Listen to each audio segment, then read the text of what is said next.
बांग्लादेश में एक बार फिर से हिंसा की आग भड़क पड़ी है। हादी की मौत के बाद बांग्लादेश के कई हिस्सों में विरोध प्रदर्शन हो रहे हैं। इस दौरान कई जगहों पर तोड़फोड़ की जा रही है। बांग्लादेश में बिगड़ते हालातों को देखते हुए ढाका में भारतीय हाई कमीशन की तरफ से भारतीय नागरिकों और स्टूडेंट्स के लिए एडवाइजरी जारी कर दी गई है, जिसकी तस्वीरें भी सामने आई है। इस पर कुछ नंबर दिए गए हैं, जिसमें अगर आपको कोई परेशानी होती है तो आप दिए गए नंबर्स पर कांटेक्ट कर सकते हैं। वो नंबर आप अपने स्क्रीन पर भी देख पा रहे होंगे। वहीं दूसरी तरफ बांग्लादेश में बढ़ते तनाव के बीच रक्षा विशेषज्ञ ध्रुव कटोच ने बांग्लादेश को लेकर बड़ी आशंका जताई। उन्होंने बताया है कि बांग्लादेश किस तरीके से अपनी सभ्यता, भाषा सब भूल रहा है। आप ये पूरा वीडियो देखिए।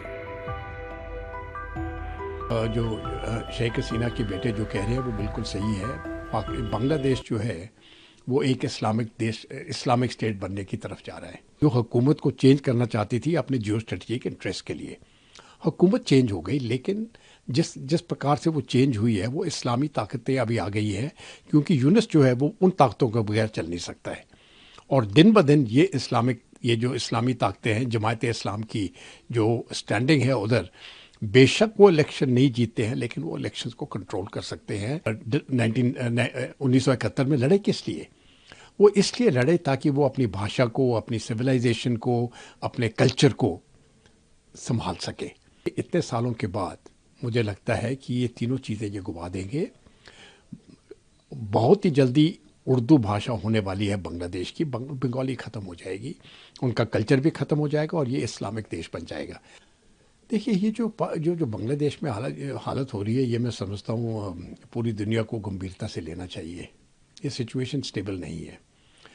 जो शेख हसीना के बेटे जो कह रहे हैं वो बिल्कुल सही है।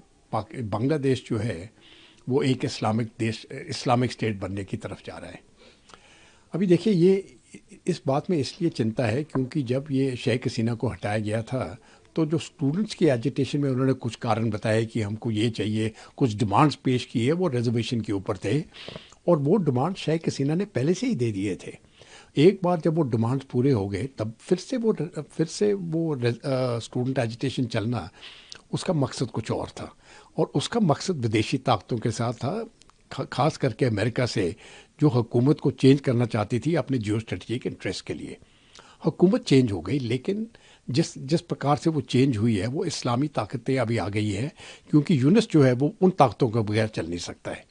और दिन ब दिन ये जो इस्लामी ताकतें हैं, जमात इस्लाम की जो स्टैंडिंग है उधर, बेशक वो इलेक्शन नहीं जीतते हैं लेकिन वो इलेक्शंस को कंट्रोल कर सकते हैं।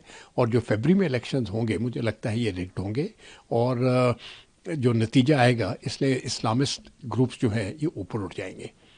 मैं समझता हूँ ये खास करके बांग्लादेशियों के लिए ये मैं समझता हूँ बहुत बुरा है।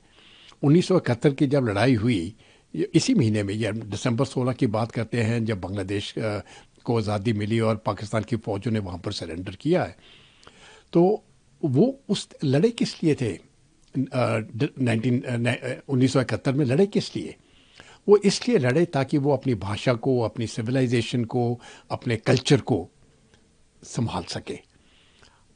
अब जाके इतने सालों के बाद मुझे लगता है कि ये तीनों चीज़ें ये गुवा देंगे। बहुत ही जल्दी उर्दू भाषा होने वाली है बांग्लादेश की, बंगाली ख़त्म हो जाएगी, उनका कल्चर भी ख़त्म हो जाएगा और ये इस्लामिक देश बन जाएगा। और एक बार ये इस्लामिक देश बन गया तो बाकी चीज़ें जो भी ये समझते हैं, वो बंगाल के साथ जो अपनी भाषा और अपनी कल्चर के साथ जो जोड़ते हैं, ये सब ख़त्म हो जाएगी। और ये मुझे इसलिए बुरा लगता है क्योंकि 1971 में अप्रैल के महीने में जब जनरल नियाज़ी ने पहली अपनी स्पीच दी अपने पाकिस्तान के मिलिट्री ऑफिसर्स को, तो उन्होंने उसमें ये बताया कि इन बंगालियों की जो इनकी नस्ल बदली कर दो।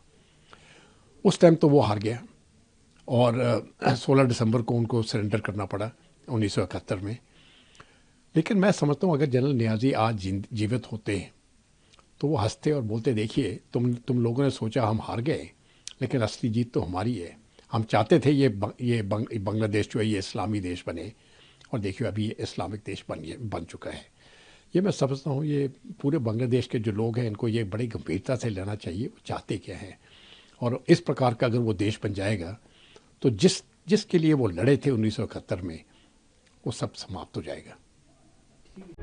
प्रभातखबर.com, विश्वास वही, रफ्तार नहीं।